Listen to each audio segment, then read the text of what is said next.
In his 20s and 30s, the eminent early 19th century literary figure Samuel Taylor Coleridge intermittently would pack his knapsack, put on his hobnailed boots, and collect his walking stick so that he could undertake rough, difficult walks, sometimes traveling more than 30 miles a day, and sometimes climbing difficult rock faces.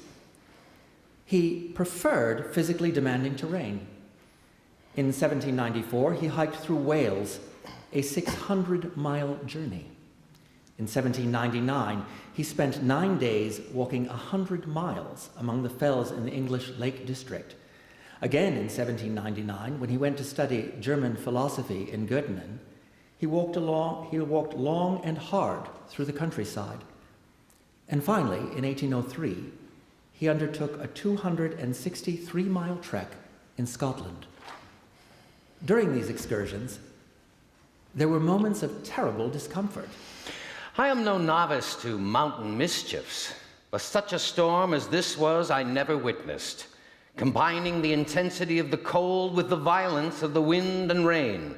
The raindrops were pelted, or rather slung against my face by the gusts, just like splinters of flint, and fell as if every drop cut my flesh. My hands were all shriveled up like a washerwoman's, and so benumbed that I was obliged to carry my stick under my arm. Oh, it was a wild business. Such hurry-scurry of clouds, such volleys of sound. Coleridge withstood this physical discomfort, for he loved and found sustenance in the topography of rivers, meadows, mountains, and the skies. He located himself in the shapes, colors, and movement of the landscape. They created the texture of his creative life. As a young man in 1793, he wrote a sonnet celebrating his love for the landscape and his longing for the pleasures associated with the river otter of his childhood. Dear native brook, wild streamlet of the West, how many various fated years have passed? What happy and what mournful hours since last I skimmed the smooth, thin stone along thy breast, numbering its light leaps. Yet so deep impressed sink the sweet scenes of childhood that mine eyes I never shut amid the sunny ray, but straight with all their tints thy waters rise, thy crossing plank, thy marge with willows gray, and bedded sand that veined with various dyes gleamed through thy bright transparence. On my way, visions of childhood. Oft have ye beguiled lone man's cares, yet waking fondest sighs, ah, that once more I were a careless child. On his walking tours, Coleridge kept notes of what he saw as he moved through the landscape.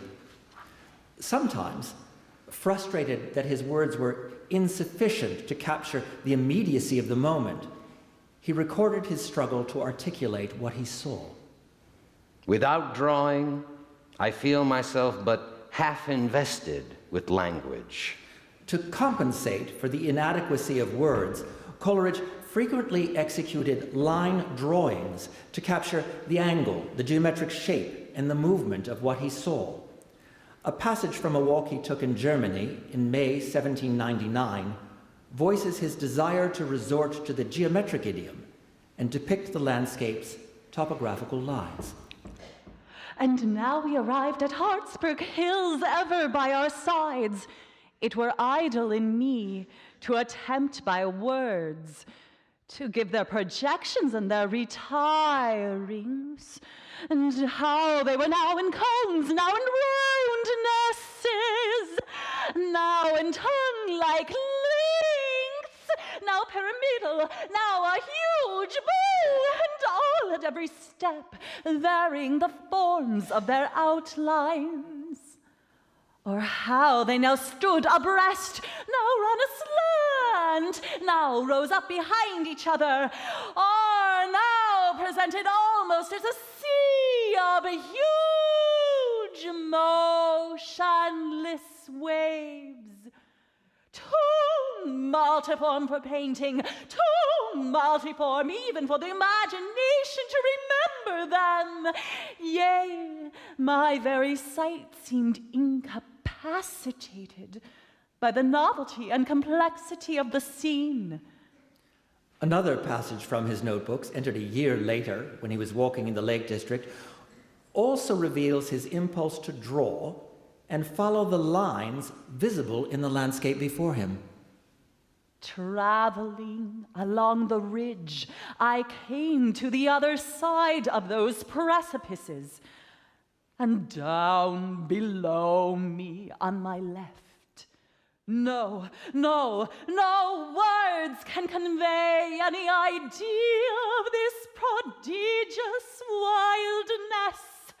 That precipice spine on this side was but its ridge, sharp as a jagged knife, level so long, and then ascending so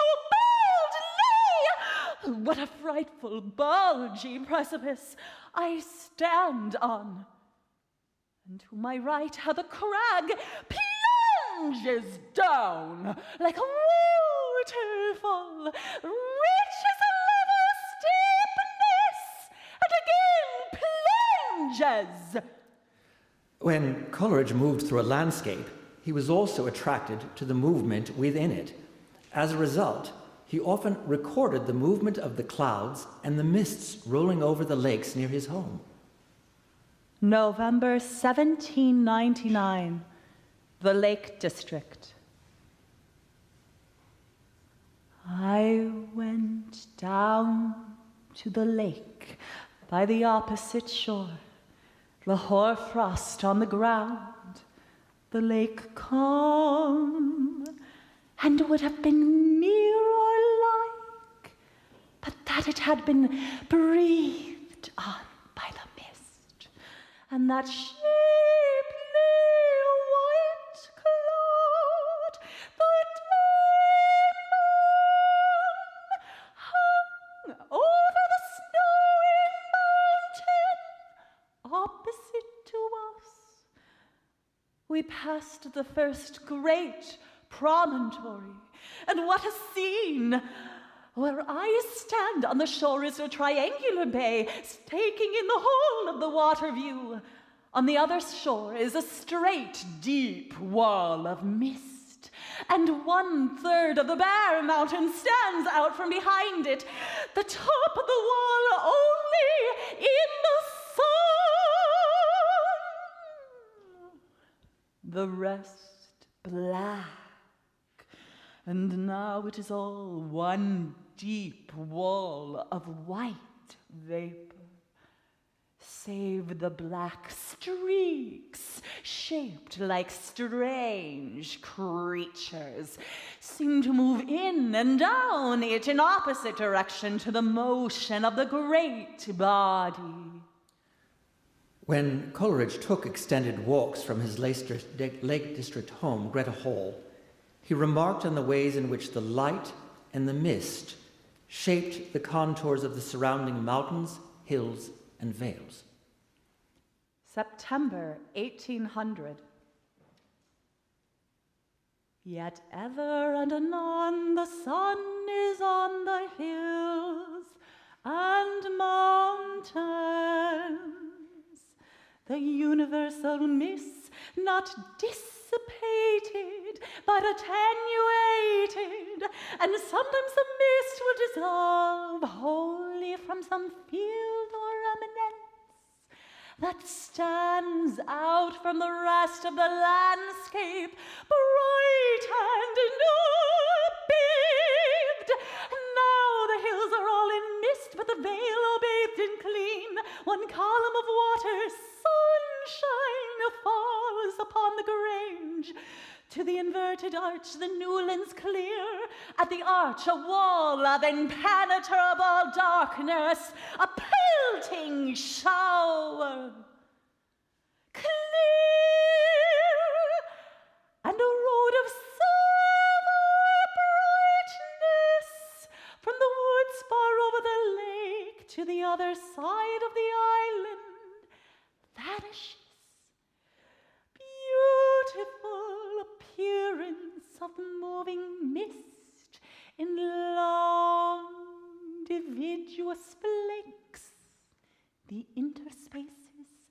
filled up by a thinner mist. Holy sunlight. In his notebooks, Coleridge often captured the sight of birds moving through the sky. England, 1800. Starlings in vast flight drove along like smoke, mist, or anything misty without volition. Now a circular area inclined, now a globe, now a balloon, now a concave semicircle, and still it expands and condenses, some moments glimmering and shivering, dim and shadow, now thickening, deepening, blackening. October 1803. A whole flight of small birds flung themselves down in a gale of wind into Borrowdale like a chute of stones. Each bird seemed to dart onward by projection and to descend by its own lifelessness and weight. Coleridge was also sensitive to the movement of light as it falls upon the landscape. October 29th, 1803, 3 o'clock.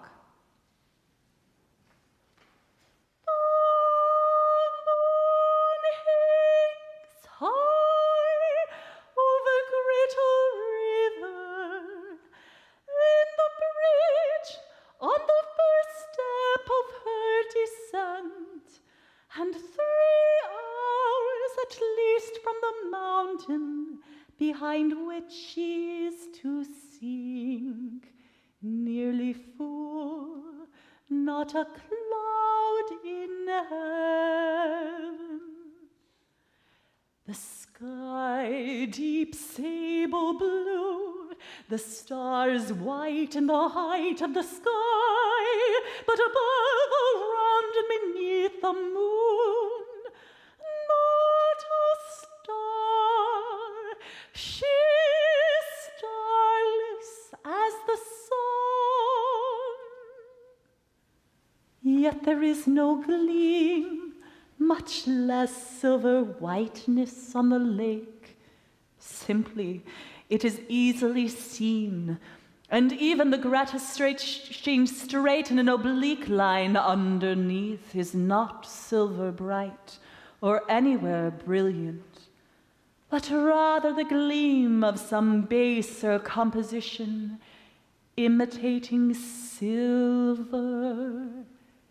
It is a gray brightness like the color of an ash grove in the keenest December moonlight. The mountains are dark, low, all compact together, quiet, silent.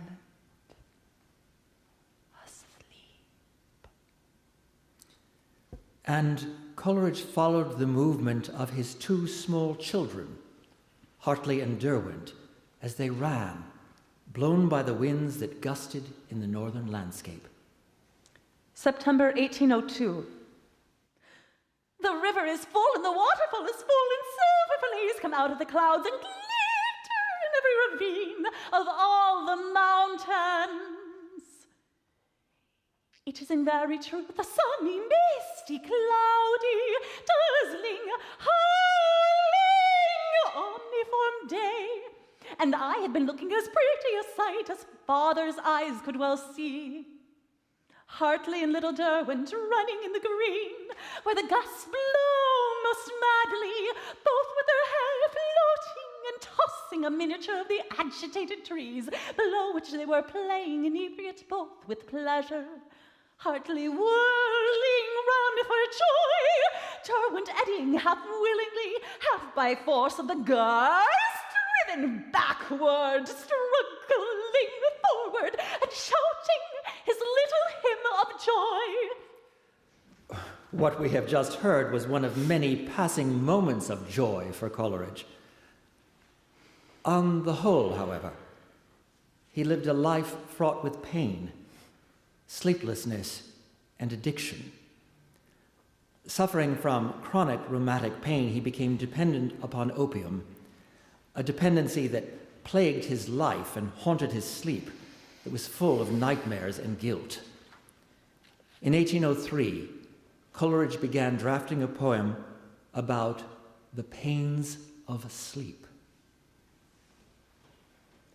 Ere on my bed my limbs I lay, it hath not been my use to pray with moving lips or bended knees, but silently, by slow degrees, my spirit I to love compose.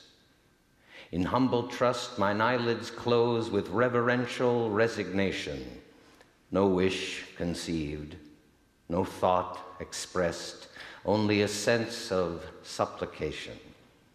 A sense, or all my soul impressed, that I am weak, yet not unblessed, since in me, round me, everywhere, eternal strength and wisdom are. But yesternight I prayed aloud in anguish and in agony, upstarting from the fiendish crowd of shapes and thoughts that tortured me, a lurid light, a trampling throng, sense of intolerable wrong, and whom I scorned, those only strong. Thirst of revenge, the powerless will still baffled and yet burning still, desire with loathing strangely mixed, on wild or hateful objects fixed, fantastic passions, maddening brawl, and shame and terror over all. Deed to be hid, which were not hid, which all confused, I could not know whether I suffered or I did, for all seemed guilt, remorse, and woe. Mine own or others, still the same, life-stifling fear, soul-stifling shame. So 2 nights passed. The night's dismay saddened and stunned the coming day. Sleep, the wide blessing, seemed to me distemper's worst calamity. The 3rd night, when my own loud scream had waked me from the fiendish dream, o'ercome with suffering strange and wild, I wept as I had been a child. And having thus by tears subdued my anguish to a milder mood, such punishments, I said, were due to natures deeply stained with sin. For I, in tempesting anew the unfathomable hell within, the horror of their deeds to view, to know and loathe, yet wish and do, such griefs with such men well agree. But wherefore? Wherefore fall on me? To be beloved is all I need, and whom I love indeed. In addition to his addiction, Coleridge also suffered from personal problems, namely his separation from his wife and his sense of being betrayed by his closest friend, William Wordsworth, as well as his obsessive love for Sarah Hutchinson, a woman who never completely returned his love. All these circumstances often displaced his joy of life and added to his feelings of alienation and dejection. In a poem written in 1802 and addressed to his beloved Sarah Hutchinson, Coleridge writes of his desperate and difficult life. In the following lines, from Dejection, an Ode, Coleridge speaks of his own lack of joy, but unselfishly wishes his beloved may be lifted by the spirit of joy. 'Tis midnight, but small thoughts have I of sleep. Full seldom may my friends such vigils keep. Visitor, gentle sleep, with wings of healing, and may this storm be but a mountain birth. May all the stars hang bright above her dwelling, silent as though they watched the sleeping earth. With light heart may she rise, gay fancy, cheerful eyes, joy lift her spirit, joy attune her voice. To her may all things live from pole to pole, their life the eddying of her living soul. O simple spirit, guided from above, dear lady, friend devoutest of my choice, Thus mayest thou ever, evermore rejoice. Throughout his depressive episodes, however, Coleridge lost neither his creative powers nor his intellectual energy. As a result, he has left us the joy of his words and the landscape of his thoughts.